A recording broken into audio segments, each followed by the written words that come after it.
저는 지난주에 네 번째 재앙인 그 파리의 재앙부터 애굽 안에서 두 개의 장소가 구별되어서 제시되고 있음을 발견했습니다. 그러니까 파리 때가 온 애굽을 점령하고 파괴하고 있는데 이스라엘 백성이 거주하고 있는 고센 땅에는 일체 파리 때가 없었던 거죠.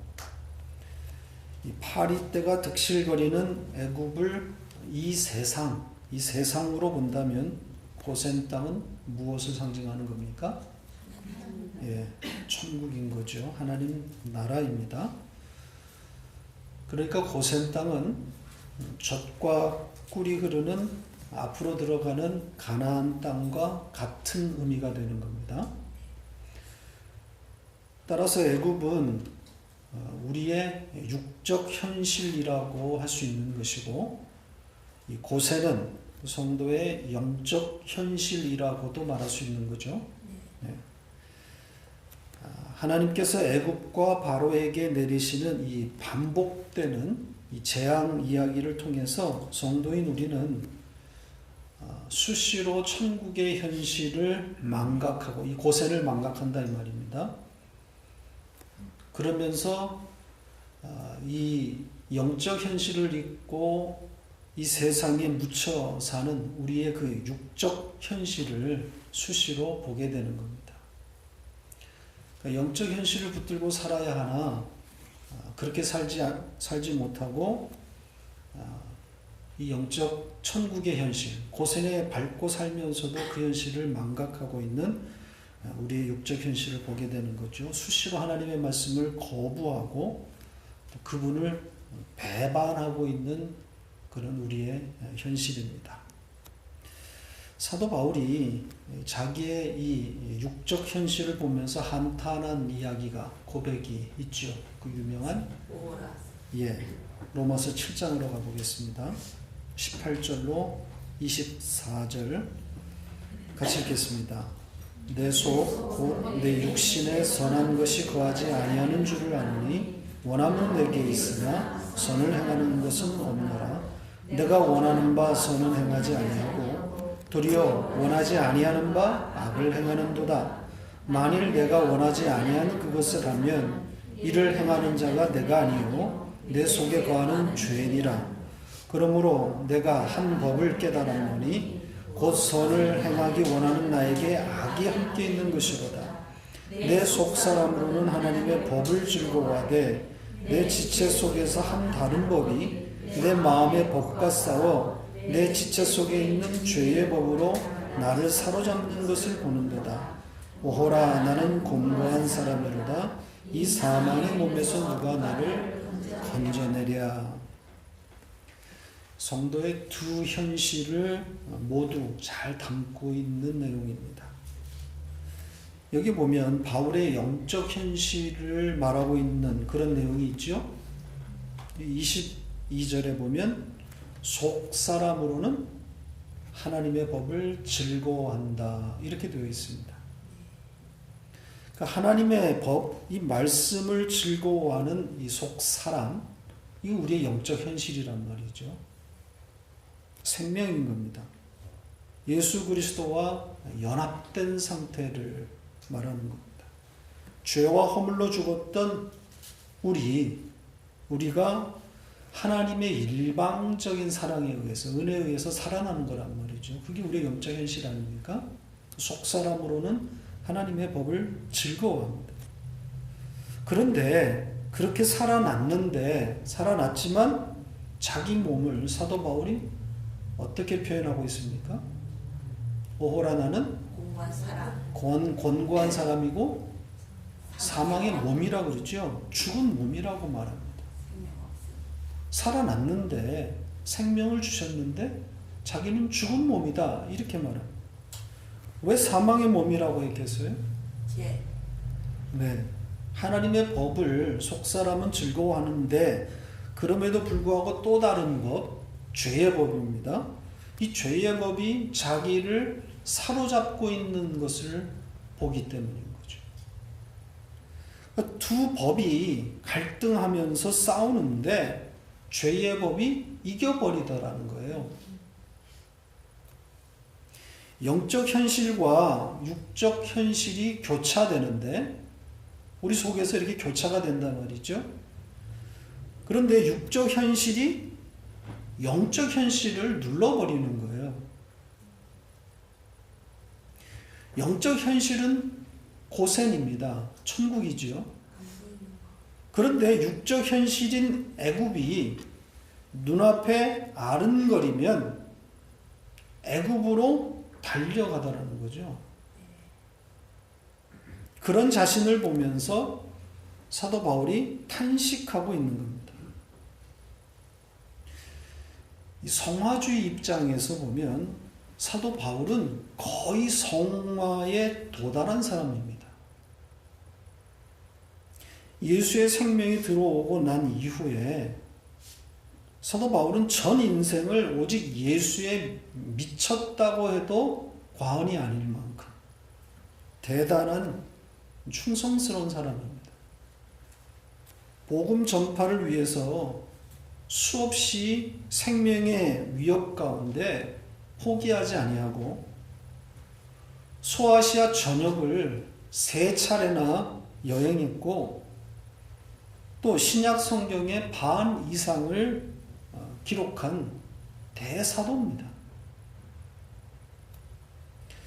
예수 그리스도 외에는 또 그 십자가 외에는 자랑할 것이 없다고 그렇게 늘 외쳤던 사람입니다.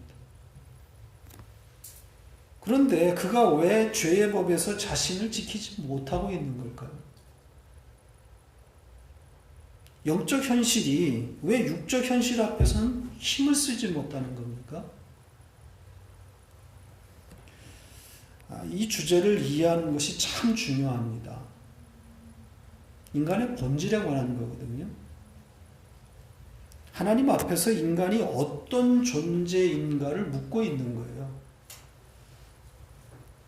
신앙생활이 여기서 출발한다고 해도 틀린 말이 아닙니다. 인간이 최선을 다해서 최고로 도달해 봐야 결국 하나님 앞에서는 아무것도 아닌, 존재도 아닌, 죄가 본성이고 그 몸에서는 죄밖에 생산해낼 것이 없는 존재라는 것을 인식하는 것으로, 좀 더 정확하게는 인식되는 것으로 신앙생활이 시작되는 것. 극단적으로 말하면 신앙생활은 이것의 무한 반복이라고 말할 수 있습니다.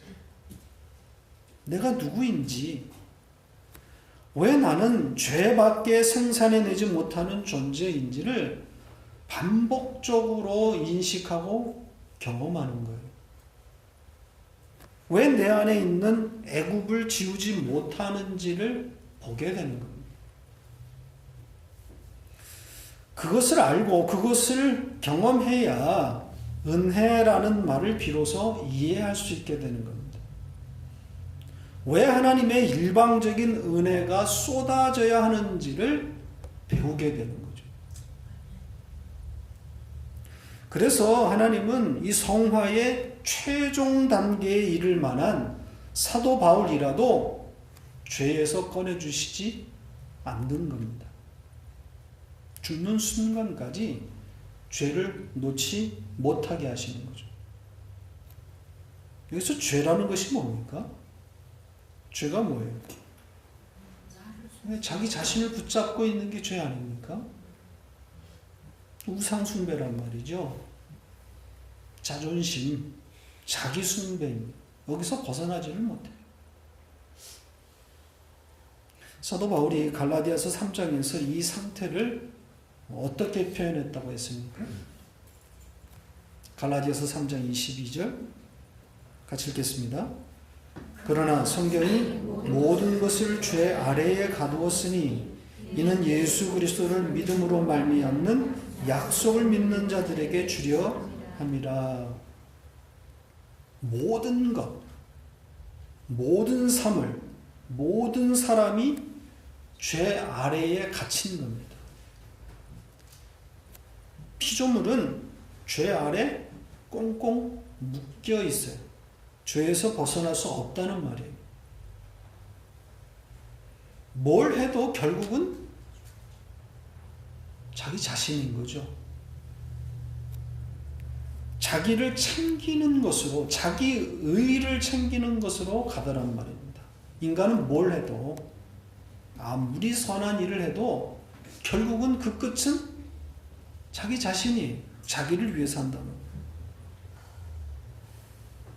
선한 것이 하나도 나오지 않는 거죠.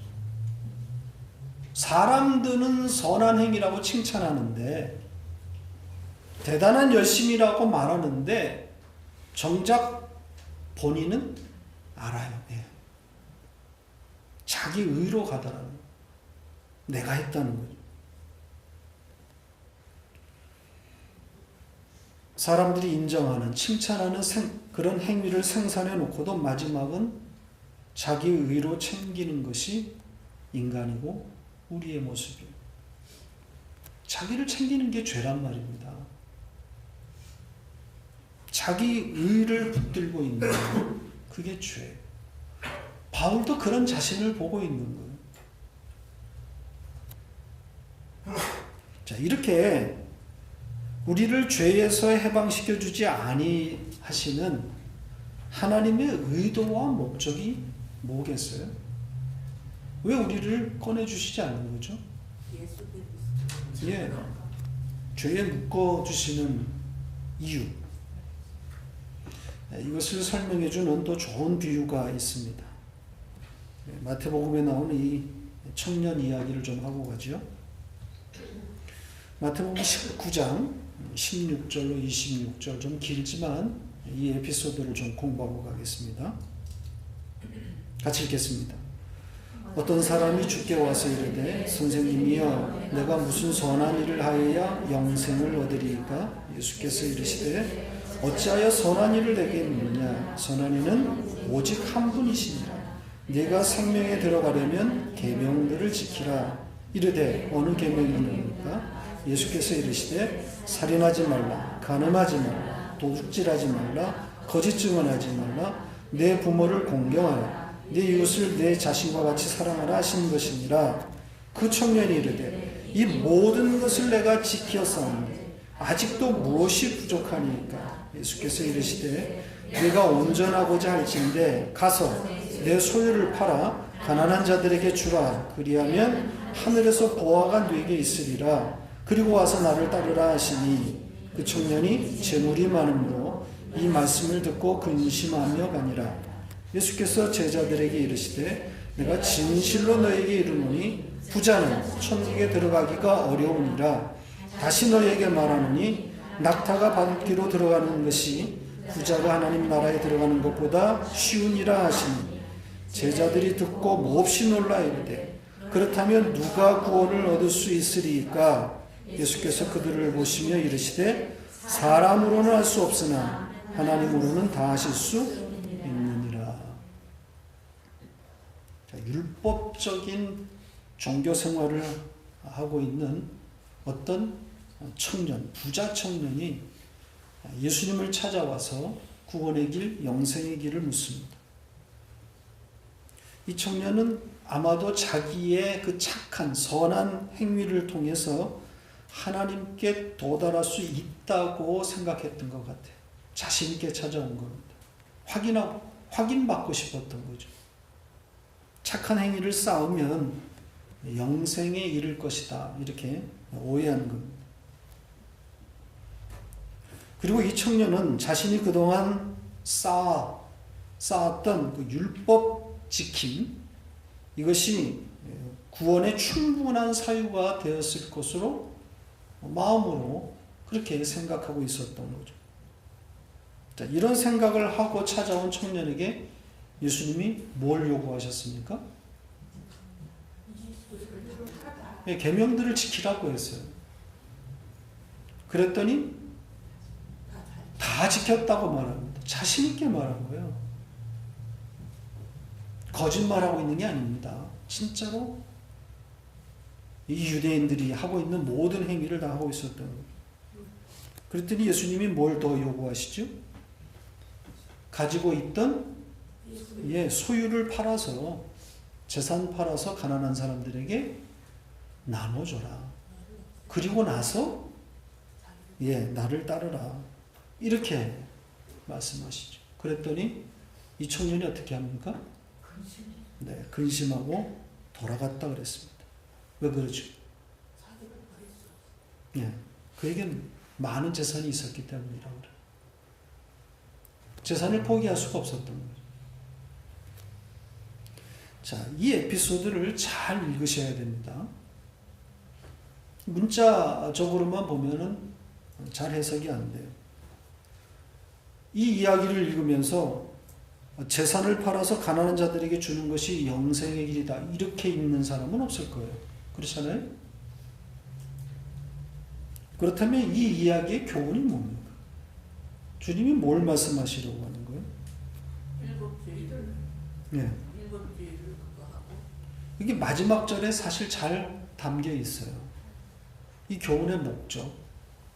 사람은 할 수 없는 것이고 하나님은 할 수 있다. 이 이야기를 하시려고 이 부자 청년 이야기가 등장하는 거거든요. 이 선한 일을 묻는 청년에게 주님이 첫 번째 반문하신 내용이 뭡니까? 네가 어찌해서 왜 내게 선한 일을 묻느냐, 이렇게 반문하셨잖아요. 선한 행위를 말하고 있는 이 청년에게 왜 나에게 이걸 묻느냐, 이 무슨 뜻이에요? 너는 선이 뭔지 몰라, 이런 말이에요. 그래서 주님이 선한 분은 오직 한 분 하나님밖에 없다, 이렇게 말씀하시는 거예요. 지금 이 부자 청년 이야기가 말하고 있는 교훈은 구원은 오직 유일한 선이신 하나님께서 일방적으로 이루시는 것이다, 이걸 말하고자 함이에요. 은혜를 말하고 있는 에피소드란 말이죠. 재산 때문에 근심하며 돌아가는 이 청년의 모습을 통해서 죄가 무엇인지를 보여주고 있는 거예요. 이 청년이 가지고 있는 그 소유, 그 재산이 의미하는 바가 뭐겠어요? 그에게 있어서 이 재산은 바로 자기 자신이란 말이죠. 청년 자기 자신이에요. 그러니까 자기 자신을 버릴 수 없는 죄에 묶인 인간의 상태를 말하고 있는 거예요. 버리지 못하는 거죠. 오늘 우리가 살펴볼 이 5번째 재앙과 6번째 재앙이 말하고 있는 바가 바로 이 부자 청년 이야기와 같아요. 자, 우선 재앙의 내용부터 좀 요약해 보죠. 5째 재앙이 뭡니까? 애굽 온 가축에 심한 돌림병이 돌아가는 겁니다. 가축이 병에 걸려서 죽어가는 거죠. 그러니까 이 먹어야 할 양식이 몽땅 사라지는 것이고, 또 이 가축은 운반 수단이기도 한 거 아니겠습니까? 그러니까 경제 활동이 다 중단되는 겁니다. 그리고 6째 재앙은 뭐지요? 이번에는 화덕에 재를 공중에 뿌렸더니 그 재가 아파르, 흙이 되어서 사람과 짐승에 붙지요? 그러면 뭐가 되는 겁니까? 종기가 되는 거죠. 악성 종기가 되는 거예요. 세균 전쟁이 되는 거예요. 그러니까 5번째 재앙에서 소유가 날아가고 가축이 죽어가는 거 아닙니까? 예. 6째, 이 종기의 재앙을 통해서는 건강이 날아가는 거예요. 그러니까 재산과 건강을 빼앗는 거예요. 지금 애굽이 기대어 살고 있는 삶의 중요한 근거를 빼앗아 버리는 거예요. 자, 애굽에서 일어나는 일은 누구를 위한 것이라고 했습니까? 네. 누구를 가르치기 위함이에요? 네. 하나님의 백성, 이스라엘 백성들을 가르치기 위함이라고 했습니다. 나아가서 우리를 가르치는 거죠. 이스라엘 백성에게 일어날 일, 앞으로 일어날 일, 하나님이 하실 일을 미리 보여주는 거예요. 그러니까 하나님을 알지 못하고 패역한 이 애굽, 이 세상을 심판하는 이야기가 아니라고 했습니다. 눈에 보이는 건 그거예요. 그러나 하나님의 관심은 애굽의 심판이 아니란 말이죠. 그러면 10번까지 끌고 갈 이유가 없는 거잖아요. 애굽을 심판하기 위한 거를. 출애굽이 뭡니까? 이스라엘 백성들이 출애굽을 통해서 뭘 배우는 거겠어요? 네. 애굽은 살만한 곳이 아님을 배우는 것이고 하나님의 백성이 살만한 곳이 아닙니다. 그리고 하나님의 백성이 살 곳은 따로 구별되어 있구나라는 것을 배우는 거란 말이에요. 그리고 광야 생활을 통해서 그들 속에 여전히 지워지지 않고 있는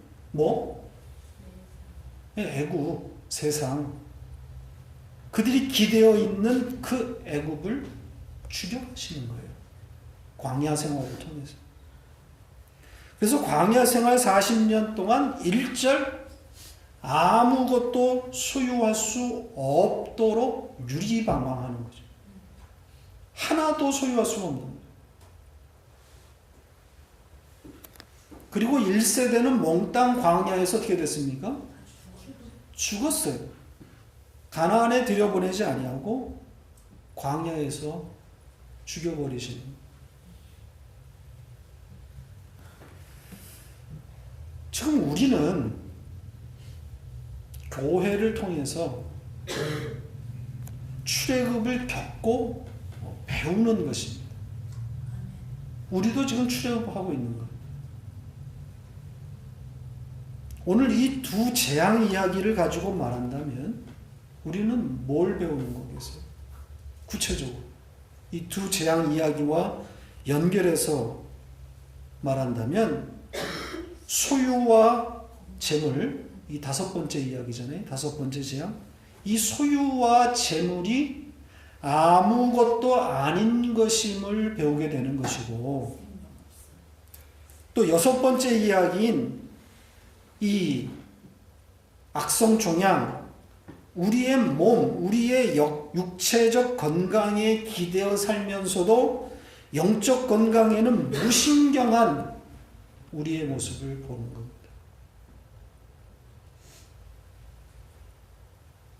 또 우리는 이 재앙 이야기를 통해서 이렇게 세상이 우리에게 주는 그 기쁨, 그 좋은 것, 그것이 가치 없음을 배우게 되는 것이고, 그럼에도 불구하고 그 영적 현실에는 무신경한 우리의 모습을 동시에 보는 거랍니다. 예수님이 부자 청년에게 소유를 팔아서 가난한 사람들에게 나눠주고 따르라고 하셨는데, 만약 이 청년이, 이 부자 청년이 하나님의 택한 백성이라면 그건 알 수가 없어요. 그래서 성경의 관심은 이 부자 청년이 구원받았는가 받지 여기에는 관심은 없어요. 다만 이 청년이 하나님의 택한 백성임을 상징하고 있다면 이 청년에게 어떤 일이 일어났을 것이다 라고 추측할 수 있겠습니까? 네. 이 청년이 스스로는 자기 재산을 팔아서 가난한 자들에게 나눠줄 수 없는 사람입니다. 사람은 할 수 없는 거죠.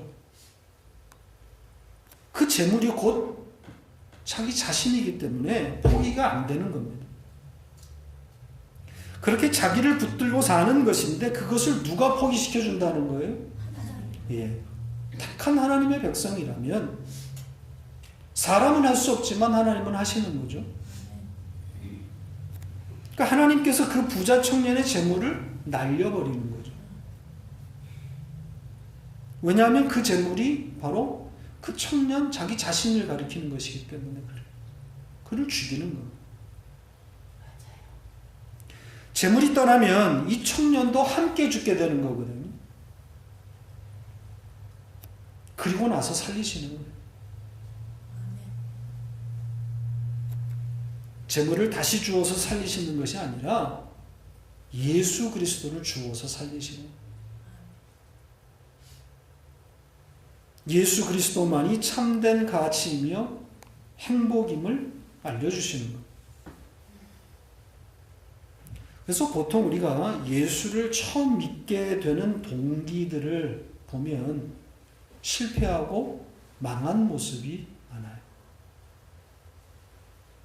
자신이 기대어 살았던 것들이 떠나고 이 세상에 오로지 나 홀로 나만 남았다고 생각되는 그 절망의 상황에서 감격적으로 예수의 생명으로 살아나는 것을 경험합니다. 예수 한 분만으로 족한, 만족해 되는 그 감격을 경험하게 되는 거죠. 소유와 건강은 다 잃어버렸는데, 모조리 자기를 떠났는데 예수 그리스도로만 행복한 그런 경험을 하게 되는 거란 말이에요. 여러분들에게 다 이런 시간, 이런 감격이 있었던 거죠. 지금은 까마득한 과거의 이야기가 되었을지 모르죠. 그런 감격이 있었던 거죠. 그 첫사랑이 회복되어야 되는 거죠. 사실 이 회복도, 이 첫사랑으로의 회복도 사실은 우리의 의지로 되는 것은 아닙니다. 안타깝지만 하나님의 열심인 거죠. 쉼이 없는 하나님의 찾아오심입니다. 첫사랑이 회복되어야 한다는 의미가 뭐겠습니까? 사실은 이 말 속에는 우리는 늘 그 사랑을 망각하고 있다는 것과 같은 말이죠. 회복되어야 된다는 것은 그만큼 우리가 망각하고 있다는 거 아니겠어요? 대부분의 시간을 우리는 그 사랑에서 멀어져 있을 때가 많아요. 조금만 방심하면, 아니 그냥 생각하지 않고 있으면 자동적으로 그 자리에 가 있는단 말이에요. 이스라엘의 역사가 그렇지 않습니까? 마치 기회가 오기만 바라는 사람들처럼 반복해서 하나님을 떠납니다. 배반한단 말이죠. 하나님이 베푸시는 것만으로는 못 살겠다고 아우성입니다. 애굽이 주었던 것과 같은 것을 달라고 하는 거죠. 그 애굽을 못 잊는 겁니다. 자, 이렇게 이스라엘이 하나님을 배반할 때마다 하나님은 어떻게 하시죠? 포기하시나요? 네, 절대로 포기하지 않습니다. 문제는 여기에 있는 거죠. 애굽을 향해서 달려가고 있는 당신의 백성들을 포기하면 우리도 좋고 당신도 좋을 것 같은데 안 그렇습니까? 하나님 그렇게 안 하신다. 왜요? 예, 언약이기 때문에 그래요. 언약 백성이기 때문에 포기하지 않으신다. 이게 문제인 거죠. 그냥 포기해버리시면 우리도 편할 것 같은데. 언약 백성이기 때문에 하나님은 찾아오신단 말이에요. 네. 어떤 방식으로 찾아오시는 거예요? 예, 세상에서 쫓아내시는 거예요. 그래서 세상에서 쫓아내고, 그리고 그 세상으로 하여금 다시 고난을 받게 한단 말이죠. 그 세상이 핍박을 해요. 가축을 돌림병으로 뺏어버리고 악성 종기를 보내서 건강을 빼앗아 버립니다. 재산이 떠나가고 건강을 잃어버리게 된단 말입니다. 자, 평생 지팡이에 의지해서 산 사람 있죠. 네, 믿음의 사람 야곱입니다. 히브리서 기자는 그를 이렇게 표현했습니다. 히브리서 11장 21절 같이 읽겠습니다. 믿음으로 야곱은 죽을 때에 요셉의 각 아들에게 축복하고 그 지팡이 머리에 의지하여 경배하였으며. 야곱이 야복강에서 야복강 전투라고도 하죠. 하나님께 얻어맞은 사건이 있죠. 그가 외삼촌 라반의 집을 떠나서 고향으로 돌아가고 있던 중에 형 에서가 찾아오고 있다는 소식을 듣게 됩니다. 쌍둥이 형 에서가 그냥 오는 것도 아니고 누구랑 같이 옵니까? 네, 군사를 데리고 옵니다. 군대가 자기에게로 오고 있다는 말을 듣게 되는 거죠. 전투력이 전혀 없었던 야곱, 일생일대의 최대의 위기를 만납니다. 이제 다 뺏기는 그런 위기에 처하게 됩니다. 자, 이 위기 앞에서 야곱이 한 행동이 어떤 것들이었습니까? 그가 그동안 살아왔던 방식대로 얄팍하게 머리를 굴렸던 거죠. 야곱하면 생각나는 게 이거 아닙니까? 예, 머리 굴리는 거. 우리 특히죠. 자기만 살아서 빠져나가려는 전략을 짜고 있었던 거. 가족이고 뭐고 다 필요 없는 거죠. 나만 살면 되는. 모든 식구들을 강 건너편 저편으로 보내놓고 자기만 홀로 강 이편에 남아있는. 이게 우리 인간의 본성을 보여주고 있는 단편적인 모습이에요. 이게 나란 말이죠.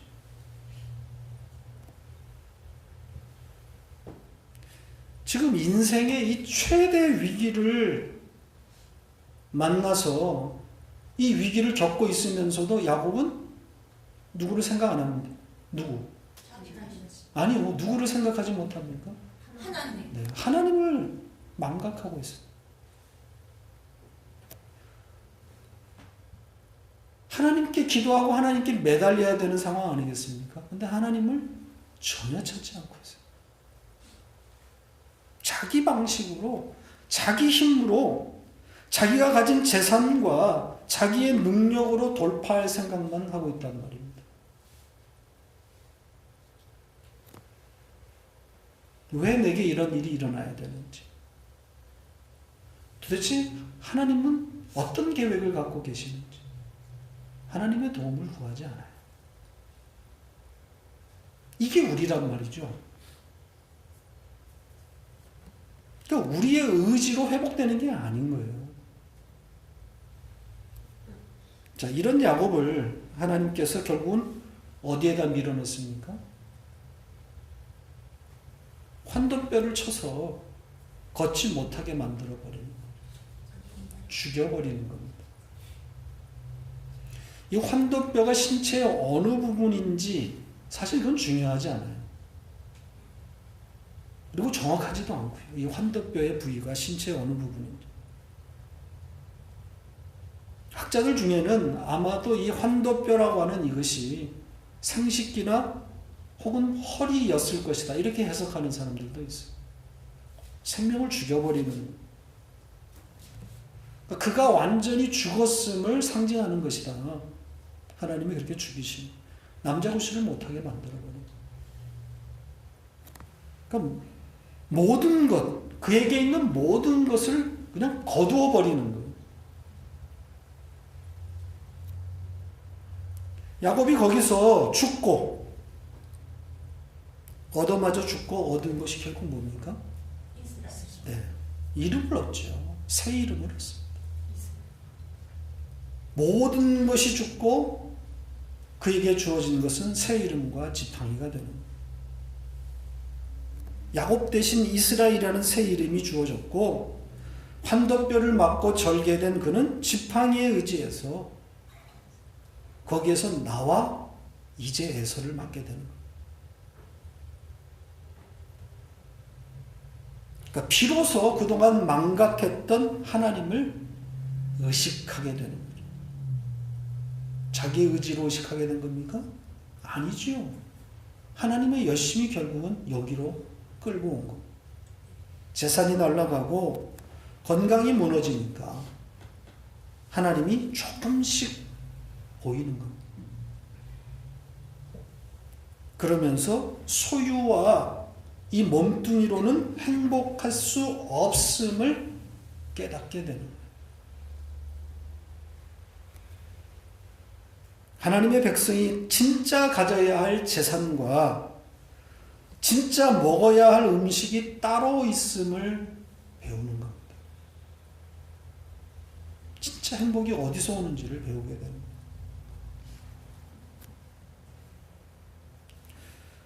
그렇게 됐을 때 헌금이나 봉사의 바른 동기가 이때 일어나는 거예요. 열심은 이때 부리는 겁니다. 은혜가 깨달아져야 진짜 가치가 무엇인지, 진짜 행복이 무엇인지 깨달아졌을 그때가 열심을 부리는 때예요. 성령께서 진짜 행복이 무엇인지를 생각나게 하실 때 그때 바른 봉사와 헌금이 나오게 되는 거예요. 이걸 착한 행위, 선한 행실이라고 할 수 있는 거예요. 내 의지가 한 것이 아니라 성령께서 이끄시는, 또 성령께서 지시하시는 행위인 거죠. 그래서 내가 한 것이 아니라 내 안에 계신 성령께서 하신 것이다. 이렇게 고백하게 되는 거예요. 죄인인 우리에게서는 어떤 선한 행위도 나올 수 없습니다. 오직 선하신 분은 하나님 한 분뿐이시고 그분만 선한 행위를 하세요. 그래서 사도 바울은 빌립보 교인들에게 인사말에 이렇게 썼습니다. 빌립보서 1장 6절 같이 읽겠습니다. 너희 안에서 착한 일을 시작하신 이가 그리스도 예수의 날까지 이루실 줄을 우리는 확신하노라. 예. 여기 착한 일을 시작하셨다 이렇게 되어 있는데 이 착한 일이 바로 선입니다. 선한 일이에요. 여기 착한 일이라고 번역했는데 아가토스 선입니다. 아까 읽은 마태복음 19장 그 부자 청년 이야기에 그 선한 분은 한 분 하나님이시다는 그 선하다라는 단어가 똑같은 단어예요. 그러니까 그 선한 일을 누가 하신다는 거예요? 예수. 예, 하나님이 하신다. 성령 하나님이 우리 안에서 행하신다. 내 의지가 해내고 있는 게 아니죠. 성령 하나님께서 일하고 계시는 거예요. 그래서 선한 일이 되는 거예요. 그 일을 언제까지 하시겠다 그럽니까? 그리스도의 날까지 하시겠다. 예수의 날까지. 세상 끝날인 거죠. 이 말은 물론 시간의 의미도 있지만 우리로서는 안 된다는 의미도 담겨져 있는 거예요. 죽을 때까지 우리는 안 된다. 우리의 의지로는 안 된다. 성령께서 끌어가셔야만 그리스도 예수의 날까지 우리는 선한 행위, 착한 행위를 낼 수 있는 거예요. 그러나 성령께서 이끄시는 헌신과 봉사만이 선한 거예요. 가끔씩 우리 안에서 그 일이 나타나게 되는 거예요. 이런 헌신, 이런 봉사, 이런 착한 행위들이 우리 교회 가운데 많이 일어나기를 바랍니다.